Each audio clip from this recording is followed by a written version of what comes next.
And one day I went into my training class, and sitting there were these two strangers.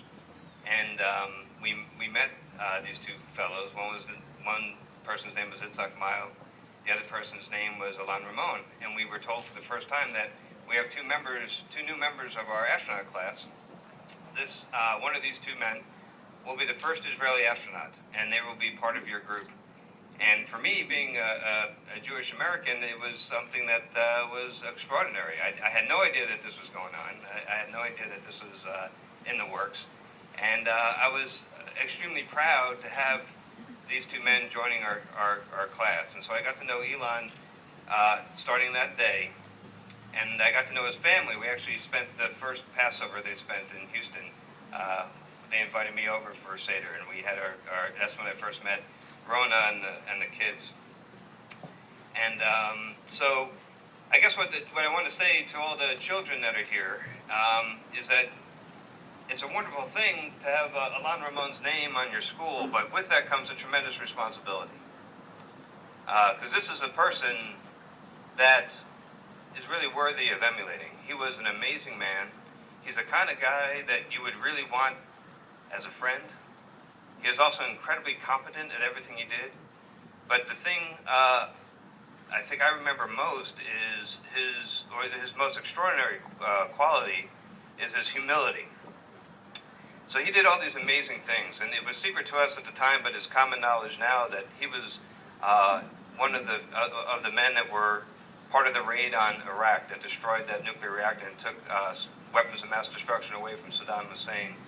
And it was, at the time, it was viewed to be a suicide mission. Only the most skilled pilots were selected to have a chance that they would be successful with something so important. And he was the last person to attack the target, so he was the most vulnerable. But he agreed to do that, and he made it back.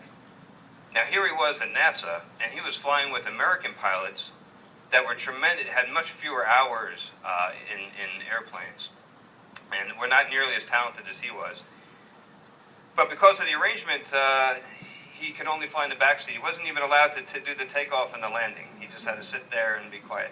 If this bothered him at all, nobody could tell. If you talk to him about this, he was selected to be the first Israeli astronaut, and you say, "Whoa, you're going to be famous. You're going to be on television." Some lesser people might think about ways they could make money afterwards for them and their family, and what they can go on to do with that. But that was never something that was entered into his mind.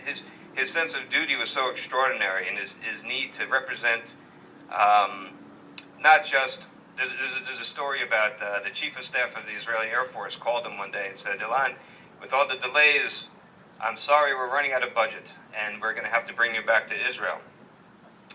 And Ilan said to the chief of staff, "No, you can't do that. Because I'm no longer representing just the Israeli Air Force. It's not in your power to cancel this mission, because I'm representing Jews all over the world. In Israel, in the United States, in Canada, religious Jews, secular Jews, Sephardim, Ashkenazi, it didn't matter. Everybody was part of this mission, and he worked so hard to make that happen." So as you learn about Ilan and who he was, there are just so many things that are worthy of emulating. So I'm happy to be with you tonight because any chance that I ever have to continue his mission, because the space flight was only the first step of Ilan's mission.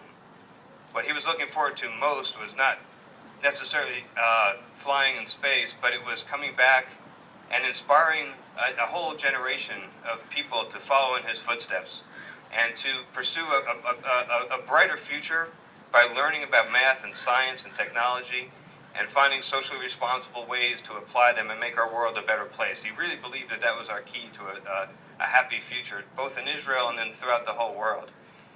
And he didn't get a chance to finish that mission. And one of the more difficult moments for me on the many trips I took to Israel after the accident was once they brought me to Ramat Gan, and I went into Ilan's school in Ramat Gan. And it hit me very, very hard because, one of the things that all of us do after we come back from flying in space is we go back home. And we especially go back to our schools and talk to the kids and try to encourage them. And I had done that. I went back to my schools in New Jersey and talked to the kids there. And there it was, standing in a law school, realizing that he's not going to have that chance.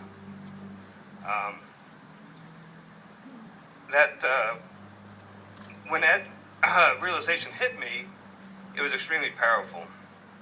And I realized that it's then our job to fulfill that mission for him, to complete it. And so you guys are helping by doing this. And I just want to say thank you.